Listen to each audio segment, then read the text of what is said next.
Hola, ¿cómo están? Qué gusto poder saludarles como todas las noches, de martes a viernes. Hacemos este encuentro de casi 60 minutos con alguna personalidad de distintos ámbitos, del arte, de la actividad profesional, empresarial. Han estado acá deportistas también, políticos. Pero hoy estamos con una persona muy especial porque cuenta una historia de vida extraordinaria, vinculada al arte escénico, es cierto, pero también a muchas otras cosas, a la docencia, por ejemplo, durante tantos años, y a la evolución cultural de un país que era muy oscuro hace 50 años, que es el punto de partida donde él cuenta su historia en un libro hace poco publicado. Vamos a hablar mucho de su carrera, pero también de lo que vivió a través de ella durante más de medio siglo. Hablamos de Agustín Núñez, nuestro especial invitado de esta noche, a quien presentamos con esta breve semblanza.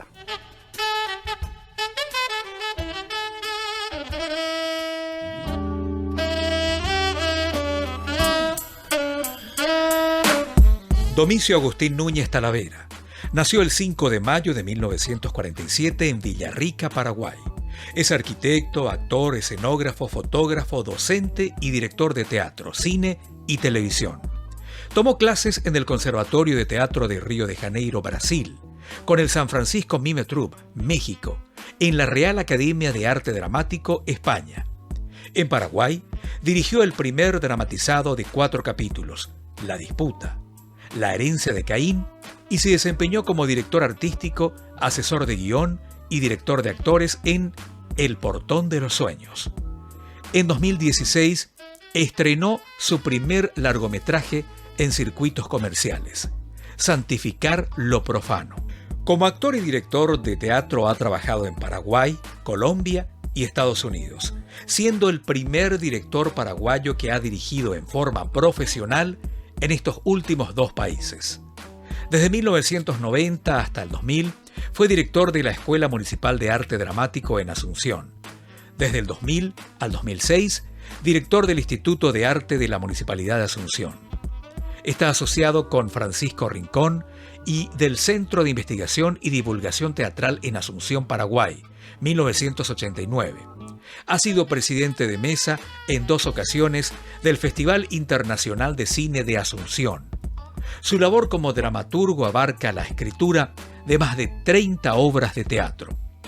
Por su labor teatral ha recibido importantes distinciones: el Zipa de Oro, revista New Magazine, Colombia. En Paraguay, 3 premios: Revista Cartelera por Yo el Supremo, los 12 del año 1991 como personalidad destacada, distinción Hijo Dilecto de la ciudad de Asunción, Junta Municipal de Asunción. Representó a Paraguay como dramaturgo en Pont-à-Mousson, Francia, donde presentó su obra La Confesión, siendo seleccionado como mejor texto dramático por consenso del público.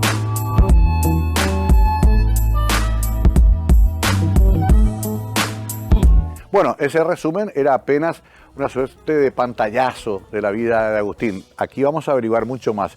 Agustín, un honor que estés acá. Buenas noches, bienvenido. Mario querido, yo te agradezco mucho este espacio, este encuentro porque hace mucho no nos veíamos. Yo te veía, vos no me veías. Sobre todo después de este tiempo tan duro, tan difícil, es volver a encontrarse con gente como vos, con amigos, con gente querida que realmente ha luchado muchísimo en este país, con un espíritu así de pioneros, de una tenacidad incansable, y da gusto encontrarse, como siempre yo digo, en este mundo de tantos desencuentros, cuando uno coincide otra vez da gusto, es motivo para celebrar, ¿verdad? Gracias, Agustín. Gracias por tus palabras, me emocionan. Y sí, hablando fuera de cámara, me comenzaba ya a contar, porque siempre pasa eso en las entrevistas, algunas anécdotas, y yo pensaba, cuando Agustín comenzaba también su camino, algunos estábamos también con el movimiento del rock, queríamos que el rock sea la liberación del Paraguay, y ustedes el teatro. Qué linda época, ¿no? Y sabes que, Mario, era una época, nosotros empezamos prácticamente fines de 60, comienzos de 70 con teatro, en la Facultad de Arquitectura. Y era una época de mucha represión, de mucho temor, de mucho peligro, pero paralelamente había un grupo de gente maravillosa que apuntaba por la vida, por la dicha, por la felicidad. Ahí aparece todo el movimiento hippie que nos llega también acá, ¿verdad? El anticonsumismo, el anti lo establecido, la música maravillosa, los Beatles, toda esa explosión internacional. Que vos más que nadie sabés el legado tan grande a través de la música, por ejemplo, que de esa época, ¿verdad? Claro. La música, el teatro empieza a buscar nuevas formas para nuevos contenidos. Y así vivíamos en constante desafío del día a día. Mismo en cuanto a la moda, yo me acuerdo que empezaron las minifaldas, acá se prohibía que las chicas salieran al centro con... El pelo largo. Las minifaldas eran de 1/4 también, ¿verdad? Sí, claro, ¿verdad? Eran una tentación andante así, ¿verdad? Sí. El pelo largo, no se podía tener barbas, camisas de colores también era visto así como muy femenino, ¿verdad? Bueno, muchas cosas que en ese tiempo se cambió todo, ¿verdad? Afortunadamente se replantearon muchos de los antiguos valores y bueno, después creo que se reforzaron otros, ¿verdad? Que ya estaban vigentes, ¿verdad? También todo se plantea, el amor, claro. el amor, el aprendizaje, que es muy importante. Qué interesante esto que marcamos como inicio de charla, porque marca el contexto. Pero vos te metés en arquitectura, como muchos nos metimos, porque ahí quizás era el único lugar donde había algo de expresión artística, ¿no? Exactamente. Siempre yo creo que arquitectura es un poco el receptáculo de artistas que no pudieron realizarse y temporalmente pasan por arquitectura y después se definen, como tu caso, como muchos casos, ¿verdad? Sí. Migliorisi. Un caso Salerno, Colombino mismo, que siguió siendo arquitecto, pero fue un hombre de la cultura muy fuerte, ¿verdad? Exacto. Mucha gente pasaba por en esa época, cuando yo era joven, llamémosle, ¿verdad? En mis años mozos, arquitectura era lo más próximo al arte. Yo me acuerdo, yo cuando tenía 12 años entré a la Escuela de Bellas Artes y salí corriendo porque era un modelo obsoleto, así terrible, castrante, muy cuadrado. Ajá. Y en arquitectura empiezo a encontrar un ambiente además agradable, muy agradable, en la parte de dibujo, en la parte de diseño, en la parte de creatividad. Nosotros, el cineclub empezaba a nivel independiente de una forma muy fuerte. En los arquitecturas estábamos apoyando mucho todo eso. Los famosos happening, que también muchos nacieron en la Facultad de Arquitectura. Bueno, Michael Burt fue uno de los que ofrecía su casa, sus instalaciones para hacer los famosos happening allá en la calle Mariscal López, cerca del batallón escolta, ¿verdad? Y eran espacios de transgresión poética hermosa. Qué lindo. Hermosos porque momentos. Hablamos de un contexto muy represivo, una dictadura feroz, pero siempre parece que la juventud encuentra dónde canalizar y va buscando. En tu caso, ¿en qué momento eso se transforma en tu vocación por el teatro? Sabes que es una pregunta que me cuesta un poco contestar por teatro, ya un poco mayor, ¿verdad? Pero la parte de expresión, de comunicación, de muy chiquito, de 8 años, con los títeres. Ajá. Yo era un chico muy tímido, enfermizo de timidez, muy enfermo de timidez, ¿verdad? A mí me miraban fijo y yo ya empezaba a temblar, me costaba mucho expresar, me costaba mucho hablar. Yo soy el 6º hijo, último, de una madre que ya había cerrado la fábrica, parecía, ¿verdad? Y yo ya llegué en Yapa. Estamos dos. Yapa, sí, yo ya llegué yo también, Yo también. Vos también. Mi séptimo hijo y para nada programado. Pero bueno, llegamos, Agustín. Y bueno, nosotros somos resultado de esas siestas paraguayas de calor y ahí seguimos, ¿verdad? Bueno, y entonces, como una forma de expresión, una tía mía, docente ejemplar, fue maestra de la Escuela República Argentina, fue maestra de Ardizone, de Ramón del Río, de otra gente así notable. Ella se llamaba Yolanda Núñez González. Es una tía mía, docente, maravillosa, como te dije, y ella como que me observó, y ella tenía un trabajo alternativo después en el Ministerio de Salud. Y parte de su trabajo era la parte de la prevención de ciertas enfermedades, ¿verdad? Y entonces con películas, una camioneta, un proyector, película, un chofer, ella y Tito Aranda, que era mi primo cómplice en cuantas travesuras había en el barrio, estaba más Tito. Y yo de acompañante, Mirá de vos. ayudante, ¿verdad? Sí. Tito era el que craneaba todo. Y íbamos con ella. Y yo me acuerdo que íbamos, por ejemplo, a Areguá, las tardes de Areguá, en la loma de la iglesia se instalaba el proyector, una pantalla grande y todo el mundo, todo el pueblo iba a mirar ahí, ¿verdad? A ver las películas estas que te trataban sobre diferentes aspectos, higiene, ¿verdad? Y ahí parte de esa película estaba hecha por títeres. Y me llamó la atención y parece que ya se dio cuenta de eso. Y me dice, ¿a vos te interesa hacer títeres? Sí. Y en esa época nadie hacía títeres en Paraguay, títeres de guante, ¿verdad?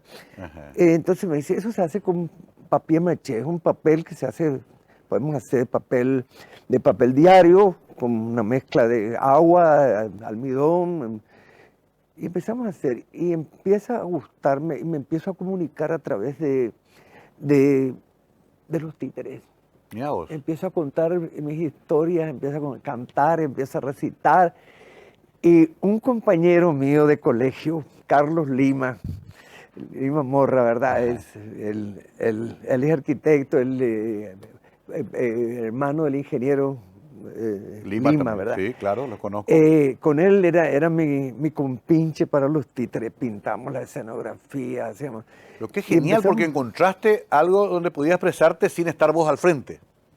Exactamente. A partir de ahí me doy cuenta que se pueden hacer cosas, aparte de la vida cotidiana, puede haber otra vida ficticia que nos puede ayudar a disfrazar una serie de inquietudes, de pensamientos, de puntos de vista. Después crecimos, empezamos a jugar circo con mi hermana Marta, que la conociste, Sí. Falleció el año pasado, infelizmente, la esposa de Benito Florentín, ¿verdad? Y los chicos del barrio, los Nogueso Bizarreta, Levington, el hijo de Kurt Levington, un famoso director de orquesta de Paraguay. Sí, Y musicólogo. bueno, armamos el circo, hacíamos de todo. Lo único que no pudimos hacer, cuerda floja. Nos pegamos cada caída. Lógico que era medio metro nomás la cuerda, ¿verdad? Pero nos pegamos cada caída. Superamos esa etapa sin poder hacer cuerda. Ya hacíamos trapecio, todo, ¿verdad? Todo. Bueno, y después ya empezó una inquietud mía por el teatro. Con Tito Aranda, desde muy chiquito, su papá, Pedro Aranda, era el contador del Teatro Municipal. Entonces el Teatro Municipal era nuestro lugar donde nos pasamos gran parte de nuestro tiempo libre. Nosotros veíamos todas las compañías españolas que en esa época pasaban, todas las compañías argentinas, grandes actores, actrices. Nosotros teníamos 8, 10, 12 años, ¿verdad? Yo te cuento que yo me aprendí prácticamente todas las zarzuelas españolas porque veíamos 10, 15, 20 veces y al año siguiente veíamos otra vez. Hablamos de 1960 y... Nosotros estamos hablando de los años, fines de los años 50. Bueno, ahí quiero hacer un stop. Vos sabés, porque estuviste en televisión muchos años también, que me van ordenando acá los tiempos. Pero me quedo ahí. Hablamos de fines de los 50, una época mágica además. Todavía no había televisión en Paraguay. Bueno, ni se esperaba. Ni se esperaba. Entonces uno escuchaba radionovelas, iba al teatro, yo iba con mi padre a la zarzuela, por ejemplo. Vamos a hablar un poquito de esa época maravillosa, mágica, y después, claro, su consagración ya a nivel inclusive internacional. ¿Por qué terminó en Colombia tantos años, Agustín? ¿Qué pasó? Vamos a hablar de eso enseguida. Una historia fascinante, la del querido Agustín Núñez, hoy aquí conversando la noche.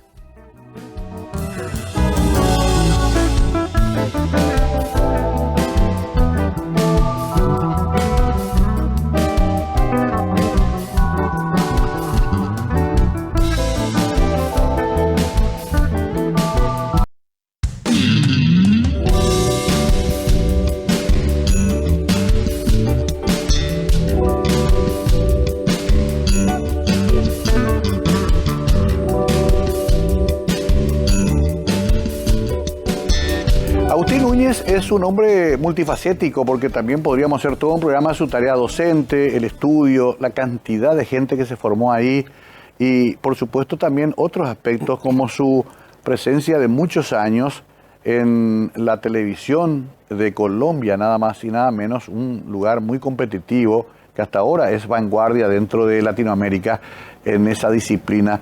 Pero me quedé con esto, Agustín, nos fuimos muy atrás, por lo que estoy viendo que sos casi inmortal. Ya en los 50 andabas por el Teatro Municipal. Faltan los 60, bien agitados. Facultad de Arquitectura. Pero ¿cómo después te lleva todo esto a Colombia? ¿Y por qué? Yo soy de la promoción 65 del Colegio San José. De ahí entré a la Facultad de Arquitectura. Ahí conocí a gente maravillosa. En esa época estábamos allá en la calle España, en la casona. Claro, de España y Perú. Sí. Ahí también estuve yo. ¿Dónde está Itaipú ahora, verdad? Sí. Vos también estuviste ahí. Sí. Era una casona llena de historia. Sí. Era nuestra casa. ¿Cierto? Era una casona, una casa grande donde nosotros nos pasamos gran parte de nuestro día, ¿verdad? Claro. Disfrutamos mucho. Se terminaban las clases, salíamos a discoteca, a bailar, amanecíamos.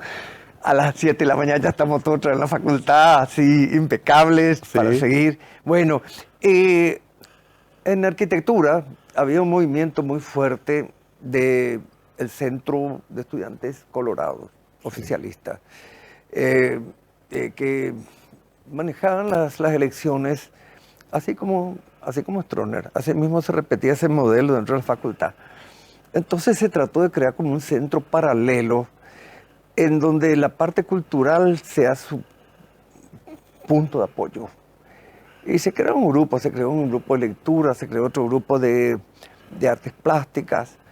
Y yo planteé con Nucky Wilder hacer teatro. Nucky Wilder había tratado de hacer teatro con Héctor de los Ríos, no pudo por la facultad justamente. Y yo siempre tenía ese interés por el teatro debido a tanto visto en el municipal, ¿verdad? Claro. Hablaba con la gente, con los actores. Y entonces empezamos a hacer una actividad teatral. Qué interesante. Invitamos a Teresa González, invitamos a otra gente de la Facultad de Arquitectura, ¿verdad? ¿Eran todos estudiantes de arquitectura o trajeron también gente de afuera? No teníamos dónde estudiar. Debido a toda esa timidez, te voy a resumir chiquitito, hermano. Yo crecí muy rápidamente, me estiré muy rápidamente y era excesivamente delgado. Era un nerd. Y mi cuerpo, mi parte ósea necesitaba músculos. Y por prescripción médica yo empiezo a hacer gimnasia. Y empiezo a descubrir la gimnasia. Yo era un muchacho muy como espiritual, muy interior. Ajá. Leía muchísimo, ¿verdad? Sí. Y a partir de que empiezo a hacer gimnasia me empiezo a desarrollar. Claro. Empiezo a hacer remo, jiu-jitsu, judo, pesas. Y mi cuerpo empieza a cambiar y mi mente también. Me empiezo a dar cuenta que hay otras cosas reales que pueden ser muy interesantes y a veces mucho más que lo puramente mental. Claro. Ahí en un campeonato, primer campeonato de levantamiento de pesa, asiste Víctor Prandi Y ahí él me ve en el 89 y me invita a ser parte de su elenco profesional. En el 69 yo, con una preparación así rapidísima, hago mi primer papel pequeño, pero con parlamento importante, en el Teatro Municipal, una obra que se llamaba Este Cura. Bueno, y eso mismo también dentro de la Facultad de Arquitectura, yo me quedé con esa inquietud.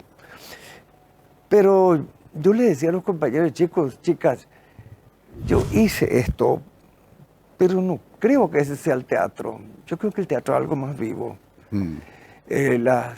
La escenografía eran pintadas en papel de Tornega Valdá y grandes. Me gustaba mucho, pero yo decía, hay algo. Nosotros somos de otro tiempo y tenemos que contar cosas nuevas y tenemos que tener formas nuevas para contar eso. Y empezamos a buscar desesperadamente directores. Todos nos decían que iban a ir a ayudarnos, nadie aparecía. Hablamos con Teresita Torcida y me acuerdo que Teresita Torcida dijo que con mucho gusto, pero que ella proponía como lugar de ensayo el Centenario. Y nosotros era una partida alternativa. Claro. Mira, mi padre fue uno de los primeros socios del Centenario. Mi tío Juan Andrés Núñez González fue fundador, uno de los fundadores. Pero en esa época yo estaba rebelado contra todo claro. Ese tipo de lo establecido. Y justo pone el lugar que entonces, el lugar correspondía. Digo, Teresita, no van a ir los chicos ahí. Muchos no son socios. Y los que somos socios en este momento estamos en otra. Justamente queremos hacer teatro para contar otras historias diferentes a las tan cuadriculadas. Después buscamos a Tabaco Argüello, que era un maravilloso actor, un profesor muy bueno. Nunca se fue, siendo muy amigo nuestro. La gente no creía en nosotros, no quería perder su tiempo. El único que se puso con nosotros a trabajar fue Tito Jara Román, que hasta ahora vive y es un ícono para nosotros, lo de Tiempo Billo, porque fue el único que nos prestó atención y dentro de sus posibilidades, sus limitaciones, hizo que tuviera cuerpo, por lo menos ensayáramos una obra. Ensayamos una obra creo que 1 año y medio y nos pasamos del segundo cuadro. Pero nos juntamos, hacíamos claro. Bueno, ocurrían cosas mientras tanto. En la Facultad de Arquitectura, ya avanzadito, tuve un problema con un profesor director de taller a raíz de un viaje que hicimos, muy mal manejo hacia el grupo de estudiantes. Ajá. Entonces lo enfrenté, cosa que nadie quería hacer, perdí el año en el proyecto. Eso fue en diciembre, como ¿De qué 12 año? de diciembre. ¿De qué año? Eso fue en el año 69. Ok. Entonces dije, bueno, no me voy a amargar la vida. Llené mi mochila, $100 y me largué a Brasil. Tenía una amiga que era periodista, que estaba vinculada al Conservatorio de Teatro del Río de Janeiro, muy joven. Es una chica inclusive que tiene parientes paraguayos, los López Moreira son parientes de ella. Uno de los López Moreira quedó en Brasil y otros vinieron a Paraguay, ¿verdad? Y llego a ella la misma noche, me dice, venía al conservatorio. Me lleva al Conservatorio de Río de Janeiro, era la explosión hippie, la meca. Vida, amor, colores, flores y muchas cosas de la nuevo teatro. Claro. Y ahí empieza, mi cabeza se da vuelta, el director me pone un mentor que se llama Marcio Grexia y hasta ahora es gran amigo mío, fue nuestro gurú. Con Tiempo Billo, claro. Cambió todo. Ajá. Y ahí empezamos a hablar de nuevas propuestas, no teníamos directora, entonces él me dice, ¿y por qué se preocupan? Si tienen un grupo conformado, cada cual que dé lo mejor. Bueno, Teresa González estaba en danza, digo, la parte técnica de movimiento. Kitty Yegros, que ahora está viviendo hace muchos años en Inglaterra, él estaba en la parte de yoga. Nuki Wilder, otras personas estaban en la parte de arquitectura, escenografía, movimiento, desplazamiento. Yo estaba en artes marciales, jiu-jitsu, judo, cómo se podía integrar. Y así conformamos este grupo que se llamó Tiempo Billo. Mirá vos, como una especie de actividad colectiva. Fue, creo que el grupo paraguayo que desarrolló mucho más que cualquier otro la vida colectiva, comunitaria, porque después 1 año y medio nos tocó vivir juntos y organizarnos de una forma muy particular. Nosotros salimos del grupo, nosotros fuimos a representar a Paraguay en Colombia con una obra que se llamaba De lo que se avergüenzan las víboras, sobre el trabajo indígena. Y el grupo tenía, para salir, como éramos 15, se puso una serie de condiciones. Por ejemplo, se podía llevar dos pantalones jeans, uno de vestir, un champión, un zapato de vestir, una camisa de vestir, 4 camisetas, calzoncillos lo que se quisiera, media la que se quisiera, un abrigo y máximo $20. $20 que era pasar. Los que llevamos al pasar la frontera ya no había nada, ¿verdad? Entonces el grupo tenía que generar sus propios recursos. Nos fuimos con los pasajes de ida, los de vuelta teníamos que pagar. Claro. Estamos allá, gestionando allá. Y ahí empezamos a generar y a darnos cuenta de la importancia de organizarse profesionalmente, empresarialmente, aparte de todo lo artístico, de todo lo antropológico, de todo lo que quieras. Había que producir. Qué extraordinario. Entonces vivimos en comunidad, cada semana se cambiaban los roles. Ajá. Una semana a 2 le tocaba hacer la cocina, comprar en el súper, preparar, otro vender las funciones, otro encargarse de toda la parte legal de las visas, otro encargarse de la limpieza de la casa, y iba rotando, ¿verdad? Yo me acuerdo que cuando estábamos terminando la gira, Ricardo Migliorisi y a mí nos tocó en El Salvador la parte de cocina. Bueno, él era malo y yo era pésimo. Entonces, por eso me río. Nuestros espaguetis salieron una torta. Volteamos, hacían una torta. Y estábamos justamente en la casa de un italiano. Y partíamos. La condición era que no se podía quejar nadie de la comida. Claro. Se aceptaba lo Había que comer como sea. Claro. Se partía así como torta, poníamos queso y salsa, tomate. Y dice... El italiano miraba así, dice, yo que pensé que ya he visto todo en esta vida. Bueno, ahí quiero parar, porque es extraordinario esto que está contando Agustín, y muy divertido además, que es la idea también de que pasemos bien esta noche. Pero qué concepto fabuloso para la época, absolutamente revolucionario. Hasta hoy es difícil que los chicos se animen a ir en un grupo de 15 con 200, ¿cuánto era? $20. $20. $20. Los que llevamos 20. Con $20 en el bolsillo y bueno, a conquistar el mundo.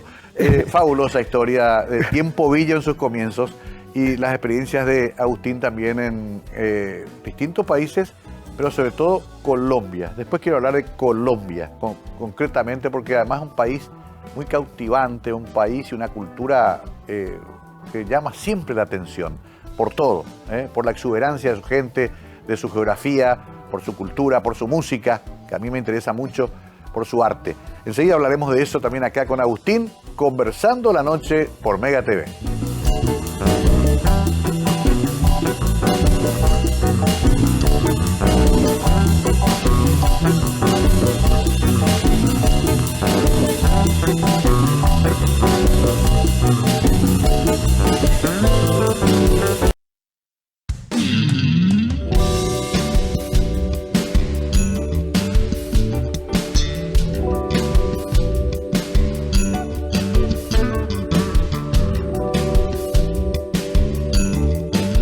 Charla realmente entretenida la que tenemos con Agustín. Él mismo me dijo, no quiero que sea nada muy solemne, ni contar lo que ya conté toda mi vida, pero yo por lo menos me estoy enterando de cosas fabulosas y la gente que está viendo puede entender de que estaba como todo por inventarse. Había una juventud muy exuberante, soñadora, muy arriesgada también. Hoy ya sería difícil hacer lo que hicieron en aquella ocasión. Sí, por la misma inseguridad, Mario. Ya no se puede viajar, ya es peligroso. Nosotros, muchos nos manejamos, todo Centroamérica en buses, ¿verdad? Pasamos muchas cosas, conocimos muchos lugares muy particulares que hoy de pronto ya sería bastante inseguro ir, ¿verdad? Por ejemplo, el Tikal. Sí. Lugares así, las ruinas del Tikal, Y bueno, también cambió mucho el concepto, la gente se volvió más individualista, Claro. la prevención con nosotros, en esa época todo el mundo, como te decía, todo era paz y amor, ¿verdad? Nos encontramos con, todo el mundo estaba buscando el nirvana de Europa, de Estados Unidos, y América era lo nuevo, América era la posibilidad. Ya Europa era el continente viejo, Estados Unidos ya estaba muy, muy industrializado, muy, muy frío, y Latinoamérica era así la expectativa, ¿verdad? Y así fue que año y medio estuvimos en gira, conocimos muchísimo de América, de Latinoamérica, hasta México. Y en México nos dimos cuenta que ya había pasado un año. Y los dos mayores del grupo éramos Nuki Walder y yo, que teníamos, en esa época teníamos 25, 26 años. Y había chicas que salieron con permiso de menor de edad. Entonces, dejar la casa, dejar todo un poco esa vida familiar, fue muy duro, pero nos unió muchísimo, ¿verdad? Nos unió muchísimo.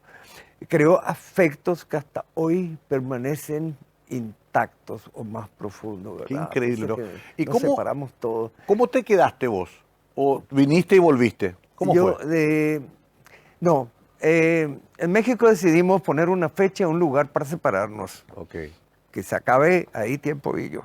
Y elegimos Panamá por la ubicación estratégica, ¿verdad? Volvimos hasta Panamá, ahí terminamos las últimas funciones.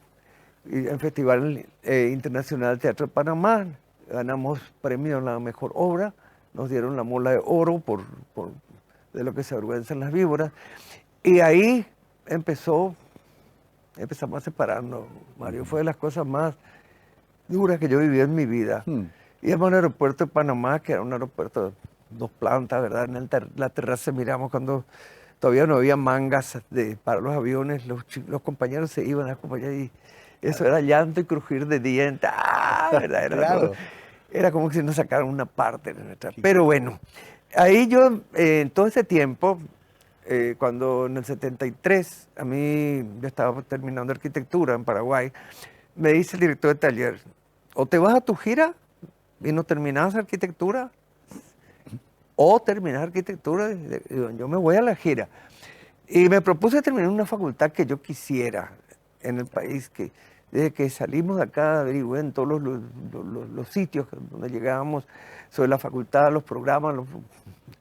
Y lo que más me gustó fue la Universidad Piloto de Colombia. Era una universidad piloto muy interesante, muy, muy interesante.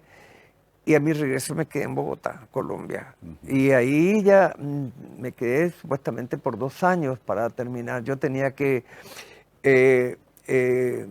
dar ciertas materias que no había visto en Paraguay, por ejemplo, ecología, que en ese tiempo en Paraguay no se hablaba todavía de ecología, claro. ¿Verdad? Y para mí era maravilloso descubrir todo este asunto de la naturaleza, toda la relación. Después la parte de fotografía, que tomé con Carlos Duplá dentro de la Facultad de Arquitectura, un gran fotógrafo, y son cosas así, materias así que muy interesantes, tomé 1 año. El siguiente año fue la tesis. Y la tesis mía salió, en esa universidad costaba mucho, 5 no se tenía, nosotros tuvimos 4.75 y fue el grupo más, mayor puntaje, ¿verdad? De ese grupo a 2 nos eligieron de una gran urbanizadora, a un muchacho de apellido Horacio Perry y a mí. Y en esa universidad nos ofrecieron un trabajo, en un lugar, en esa empresa nos ofrecieron un trabajo que todo el mundo quería como arquitecto, ¿verdad? Pero tenía que trabajar como arquitecto, como diseñador de proyectos, como controlar las obras. Y bueno, pagaban aparentemente muy bien, ¿verdad? Y después llega la parte final y me dice el jefe personal, me dice, aquí lo que se trata es de darle lo mínimo a la gente y convencerle que vive en el paraíso. La dura realidad. Los dormitorios eran para una cama, claro, doble o triple, claro, y costaba una fortuna. Y le dije no. Pero Pero ¿por qué no quiere? Y le dice, ¿sabe qué? Mi concepto de arquitectura es diferente, por eso también en la Universidad Piloto. 1. 2.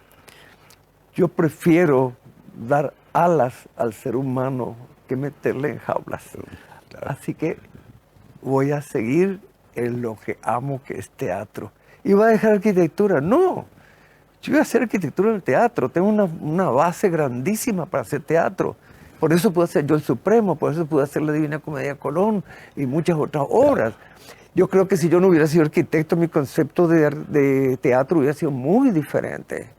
Qué muy interesante diferente, eso. ¿verdad? Claro, te dio conceptos que a lo mejor trascienden al propio teatro, ¿no? Espaciales, conceptos sociales, una cantidad de elementos que te da la arquitectura. Vos hiciste hasta quinto año, hiciste en arquitectura. Hasta quinto, sí, y me sirvió muchísimo.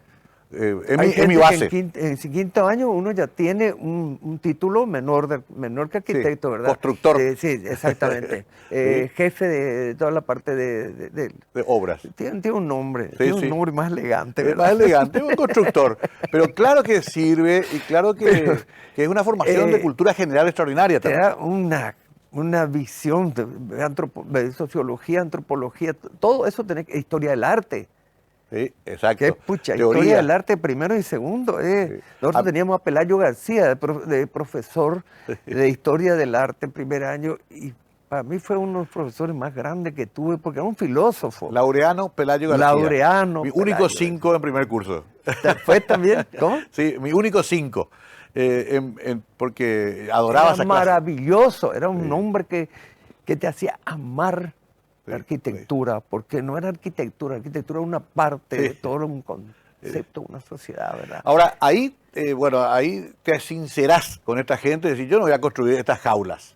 Y vas al teatro, Voy pero al teatro. en Colombia. En Colombia. Y pasa lo siguiente, yo me quedé por 2 años. Cuando yo llego, empiezo a la facultad y Santiago García, que es uno de los grandes maestros que ha tenido Latinoamérica, en ese tiempo le designaron para reabrir la Escuela Nacional de Arte Dramático, que cerraron porque era pésima, ¿verdad? Realmente. Y él decide reabrir y busca a los mejores profesores de Colombia. Y en expresión corporal solamente había 2 personas en las que él confiaba. Augusto Val, que está ganando muchísimo dinero en París en esa época ya, y Agustín Núñez. Agustín Núñez estaba en Colombia, Augusto Val había que traerlo de allá, ¿verdad? Y ahí me llama a que me inicie en expresión corporal con ese plantel y después ya voy ampliando y fue una experiencia maravillosa de investigación. Ahí yo aprendí muchísimo, Mario, aprendí muchísimo porque yo como extranjero en Colombia, para todo lo que hiciera tenía que trabajar yo creo que 8 o 10 veces más que un colombiano para que se me reconociera. Claro. Es un país más nacionalista que México o que Estados Unidos, ¿verdad? Es muy difícil. Es una sociedad muy particular, muy difícil. Como vos decías, el Ecuador no es una línea imaginaria, es una línea real que divide completamente. Es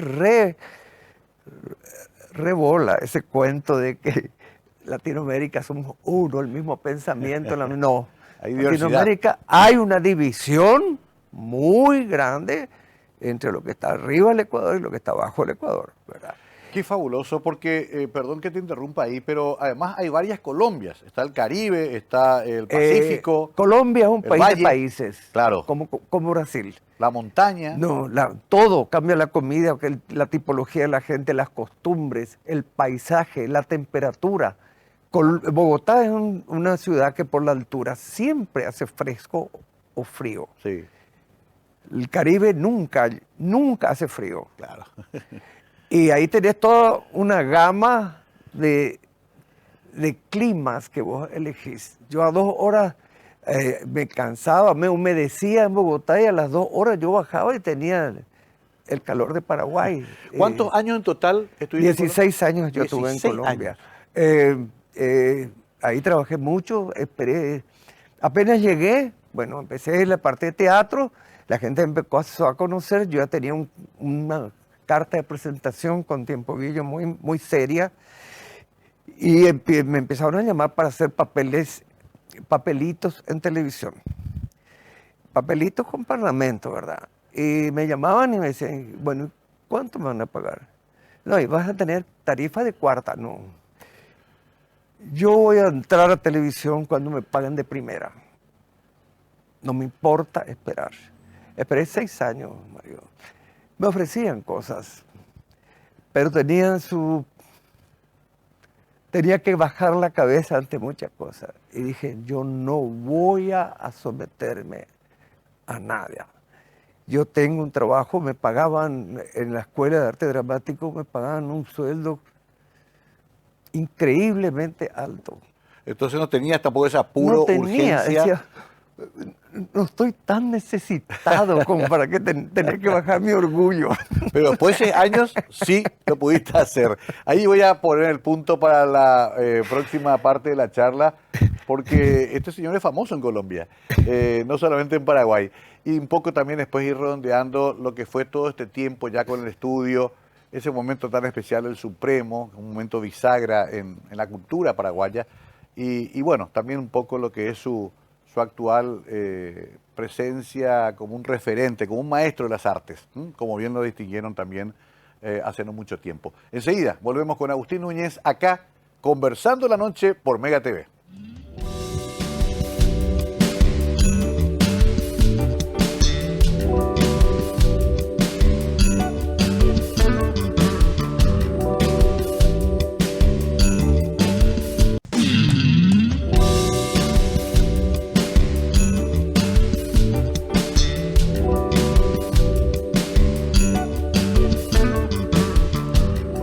Realmente un gusto charlar con Agustín Núñez, un hombre de múltiples talentos y pareciera que hasta vivió muchas vidas. Y tratamos de resumirlo acá en una charla de apenas 45, 50 minutos. Agustín, había un eslogan muy interesante de Colombia que decía, el problema es que no quieras irte de acá, que te quieras quedar. Porque ponían eso en contrapartida contra la violencia, que la gente tenía miedo. ¿A vos te pasó algo así? Mira, Colombia... yo viví en Bogotá. Bogotá no es una ciudad que te seduce, no es Buenos Aires, no es Washington, no es Nueva York, no es Manhattan. Es una ciudad dura, neurótica, gris, llueve, 300 días del año llueve. Bueno, acá llueve y se paraliza todo, ¿verdad? Allá llueve y sigue igual, te mojada, ya tenés que funcionar igual. Claro. Y no es una ciudad cautivadora. Cuesta entender la mentalidad del colombiano porque tiene un código muy diferente al nuestro. Si el colombiano, si el bogotano te trata de vos, te está viendo de una forma. Si te trata de tú, te está viendo de otra forma. Si te trata de usted, y vos no sabés cómo te está ubicando el otro. Después entendés cuando te está diciendo tú, ¿verdad? ¿Qué nivel tenés dentro de sus afectos, verdad? Okay. Bueno, cuando descubrís eso se vuelve una cultura maravillosa. Tenés grandes intelectuales, tenés una riqueza de folclore, de comidas, de tipologías. Claro. Como decía, es un país de países. La música, cada región tiene una música que... vos ves, por ejemplo, la parte de toda la cumbia, el mapalé, que es una música de origen negro que es fuertísima, ¿verdad? Después ves la parte de las zonas más frías, más las guabinas, que son todas muy suaves, las danzas son todas muy frágiles, vos ves los bailarines, ¿verdad? Entonces, es un país que nunca terminás de descubrir. A mí me apasionó. Conozco mucho más Colombia que Paraguay. Qué increíble, por mi ¿no? trabajo, ¿verdad? ¿Y cómo fue para que vuelvas? ¿Volvés después del golpe? Después del golpe, yo tengo la primera escuela privada de teatro, tengo un teatro para 120 personas que funciona desde el 5 de enero hasta el 20 de diciembre, todos los días del año. Tengo una cantidad de cosas, ¿verdad? Era profesor universitario en las principales universidades, Universidad del Rosario, Universidad del Norte, Universidad de Externado de Colombia. Y llega un momento que yo también empiezo a hacer televisión y empiezo a hacer con las condiciones que yo puse, ¿verdad? Y empiezo a hacer en un momento muy interesante que las grandes novelas latinoamericanas de Cortázar, de Rulfo, de Borges se empiezan a llevar a la televisión. Y a mí me toca justamente eso, me toca trabajar con grandes directores como David Stivel, Julio César Luna, Felipe González. Y todo eso me va llevando, una cosa va llevando a otra, una cosa va llevando a otra. Llega un momento en que yo empiezo a trabajar 20 a 22 horas al día. ¿Por qué? Porque me apasiona lo que hago y no me doy cuenta. Y el cuerpo me empieza a cobrar. Empiezo con mareos, empiezo con pérdida de audición, empiezo con unos vértigos pero terribles.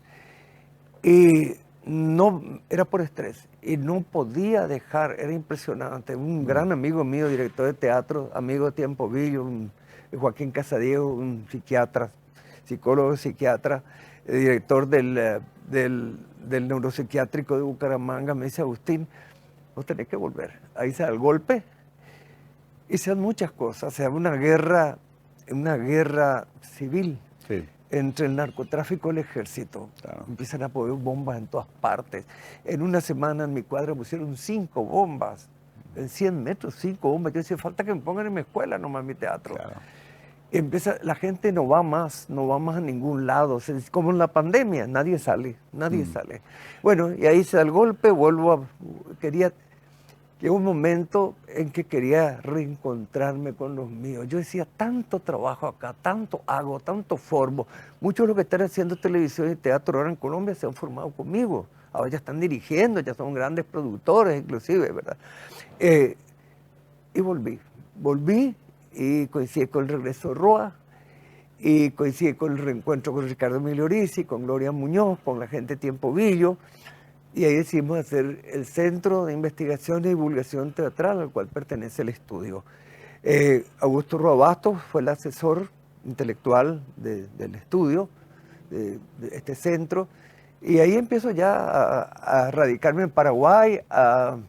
Al poco tiempo ya tengo mi local propio, no propio, alquilado, pero donde yo tenía un lugar que era arriba de la Farmacia Catedral. Sí, conocí. Que llegamos a tener los 3 apartamentos que ya cumplió 25 años, a los 25 años hicieron una performance que creo que fue la más grande que yo vi en mi vida, hacia a nivel de homenaje, llamémosle, ¿verdad? Forraron toda la Farmacia Catedral con grandes grafitis, ¿verdad? Cerraron la calle por la cantidad de gente, de egresados, de alumnos que fueron. Fue una fiesta maravillosa.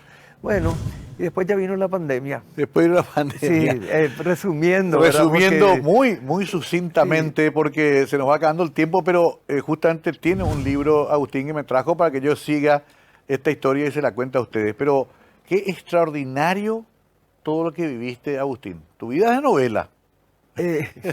Tu vida, esto es solamente un resumen, pero me parece que da... Esto viene a ser más la parte profesional. Claro. Después hay toda una parte profesional teatral, ¿verdad? Hay toda otra parte paralela que estoy tratando de publicar algún día, si alcanzo a publicar, ¿verdad? Porque ya el 5 ya cumplo 75 años. Se te ve bien, estamos todavía. ¿Familia no formaste, Agustín? Y bueno, estoy escribiendo mi memoria que va a tener el título de Me tocó ser así. Me encanta el título. Me tocó ser así. Ahí cuento las luces y las sombras de mi vida, ¿verdad? Y este libro, 50 años en la escena, sí, es un libro que hace muy poco lo lancé, edición limitada, y de alguna manera este libro parte de lo que se cubre con este libro, se va para el estudio, que en este momento estamos renaciendo. Tenemos un edificio nuevo en Caballero con Fulgencio R. Moreno, estamos felices, estamos reconstruyendo, renaciendo, haciendo cantidad de cosas, y este libro es parte de eso. Y solamente tiene ejemplares limitados. El que quiera puede conseguir, porque es muy interesante, no solamente por mí. Yo soy lo de menos, yo soy el pretexto nomás. toda la cantidad de imágenes, toda Sí. la memoria de imágenes El tan archivo, grande que ¿no? tiene. También tiene un artículo de Roa Bastos donde habla del Teatro Nacional, que un resumen maravilloso hecho nada menos que por nuestro gran maestro. Y te entrego con muchísimo cariño. Gracias. Y esa dedicatoria que te puse corresponde un poco a todo este tiempo que hemos compartido, que yo te conocí desde muy jovencito, a los 20 y pico años, cuando yo venía a Paraguay cada tanto. Yo era un muchachito que estaba empezando con mucho futuro, con mucha seguridad, con mucho agarre, ¿verdad? Y da gusto verte sentado otra vez hoy aquí. Gracias. Gracias, Y te Agustín. prefiero 1000 veces sentado aquí antes que en un puesto oficial. Porque Te agradezco. como cuando fuiste intendente, perdimos a un gran periodista, hombre de la televisión. No perdimos, le dimos recreo. Y ahora te Gracias. tenemos de vuelta y da gusto. Da gusto porque creo que has hecho muchísimo y todavía tenés muchísimo, muchísimo por hacer. Y seguro que será así. Gracias, querido Agustín, por tus palabras tan cálidas. Las tomo como un regalo para mí, para mi carrera, y sobre todo gracias por esto, que lo voy a devorar seguramente en poco tiempo, y espero, me tocó ser así. Me encanta el título. No pregunto más por las dudas. Esperemos el libro. Agustín Núñez, hoy, en casi una hora, nos mostraba tal cual es y sobre todo cuánto aportó a la cultura de este país. Gracias, Agustín. Gracias a vos, Mario. Nos vamos. Gracias a ustedes por la sintonía. Volvemos siempre aquí en Mega TV con los personajes que han hecho historia, que nos cuentan sus vidas. Esto es Conversando en la Noche. Gracias.